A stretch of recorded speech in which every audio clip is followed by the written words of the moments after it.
চাকরিতে পলিটিক্স না করলে টিকে থাকা যায় না। এটা হচ্ছে অনেকের মুখে আমরা কম বেশি শুনতে পাই, কিন্তু আসল কথা হচ্ছে অনেকে ভাবে আমি শুধু নিজের কাজটাই করব, পলিটিক্সে যাব না। Because job sector isn't just about doing task, it also about positioning yourself right. তো আজকের জব মার্কেটে স্কিল প্লাস পেশেন্স দুইটাই দরকার। তুমি যদি চুপচাপ কাজ করে যাও, কেউ জানবে না তুমি কি দারুণ করছো। পলিটিক্স মানে কিন্তু খারাপ কিছু না। আর পলিটিক্স মানে আমরা কম বেশি অনেক নেগেটিভ চিন্তা করে থাকি কর্পোরেট জবের মধ্যে বা যে কোনো জব সেক্টরের মধ্যে।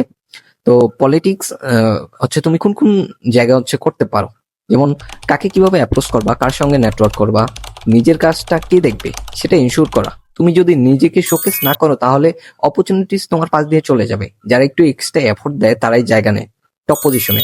সো কাজ করো কিন্তু চুপ থাকো না। মনে রাখবে just hard work isn't enough, সাথে smart work plus right visibility equal to growth.